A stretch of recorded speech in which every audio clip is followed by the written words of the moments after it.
Hey, Brad. I've kind of been asking everybody this all night, but just from your perspective at the goalkeeper position, have you noticed that the team is a little sharper, not making kind of some of those mental mistakes that have been leading to goals earlier in the season? Yeah, I think it's a combination of you know understanding what we're trying to do, and listen, we want to be a passing team, we want to be a team that keeps the ball, but at the same time, we can't shoot ourselves in the foot. We can't basically have a mountain to climb 5 minutes into the game by gifting the opposition a goal, and we were doing that obviously. In quite a few games. And so when we're able to give ourselves a fighting chance, we're a good team. We can play, we can keep the ball, but especially over I'd say the last 2-3 games, we've talked about trying to play higher up the pitch to try to put teams on the back foot and get them turned and facing their own goal and put the pressure on them. Next question, Doug. Hey, Brad. I'm trying to figure out how to ask this question. But it seems like this is a game that if it were played a month ago, some of these shots by Orlando would have not hit the post, or would have skimmed off the post and gone in, or just something odd would have happened. And is that the fact that y'all were able to hold on and get that point? Is it a result of playing with more confidence, playing with more focus, those kind of things?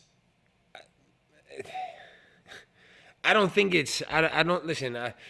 First and foremost, you create your own luck. So you can talk about balls hitting the post in the first half, the deflection in the second half.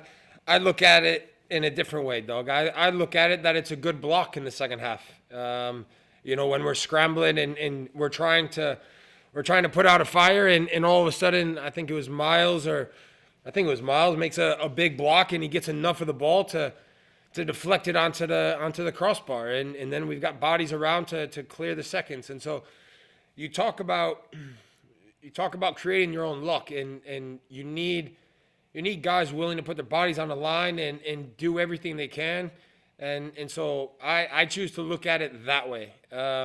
In terms of, is it a good point? Listen, we're disappointed. We're at home. We want to be the team that takes the game to them. We're not a team that is here to settle for points. In saying that, was it a fair result? Probably a fair result. They had chances. We had chances. Their goalkeeper made 2 or 3 good saves as well, and that's the game. I mean, they've got good players. They're a good team. We know that, but we're a good team as well. And it's not like we sat there and defended the entire game. We had clear cut chances as well to put it in the back of the net and ultimately get 3 points, but it wasn't to be tonight. And so we'll take the point. We'll move to Saturday. Felipe, go ahead. Hey, Brad. Congrats on just a strong performance. I agree. I think the team was probably expecting the 3 points tonight.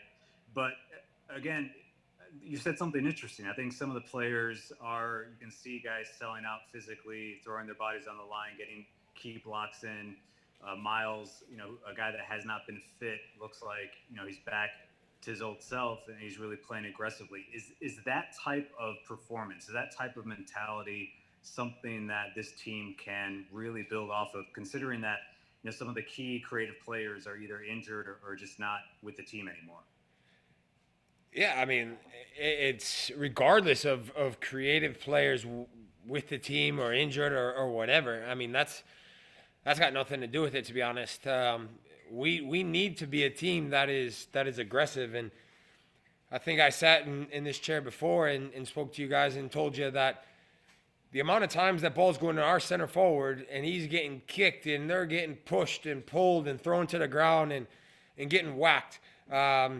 We need to start being a little bit more physical. We need to start having a little bit of a chip on our shoulder and saying, right, it's not going to be an easy day at the office for any opposition, especially when they come into the bends here. So we need to start doing that for longer stretches of the game.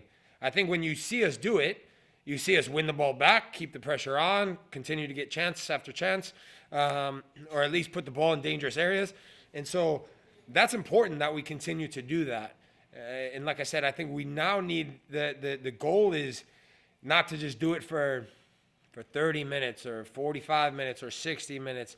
We need to try and do it for 90 minutes. And I'm not saying that's a high press for 90 plus minutes, because I know that's not physically possible. But we need to understand when teams get into dangerous areas and they play a certain pass, and there's a guy there with his back to our player or whomever, right? That we've got someone closing him down, whether he's in his face, whether he's up his backside, and he's making it difficult for him to control the ball. And next thing you know, the touch bobbles up, we win the ball, and we go the other way. And so these are little things that we need to try and do for longer stretches of the game. If that makes sense. All right, last question. We'll go to Rebecca. Hi, Brad. Nice. I meant to say this before, but nice save on that goal. That was an awesome save. I have two questions for you. Do you think that, in your opinion, do you think that in the last minutes of that first half, that penalty, the referee should have gave a penalty kick in favor of Atlanta United? And also, do you think the combination of new players and the absence of a coach is affecting the team's results? No comment on a penalty. It wasn't given. We get on with it. Go into halftime. We regroup and come back out for the second half. So it is what it is. Second half. Second question. No, we believe in our staff in terms of the work that they do to prepare us to go out onto the field. They believe in us as a group. We believe in each other as a group. And until somebody tells us otherwise, we come to work in terms of training. We come to work in terms of games, fighting for each other, fighting for this badge, and trying to pick up points. And so, like I said, it's a point one tonight, and we move on to Saturday.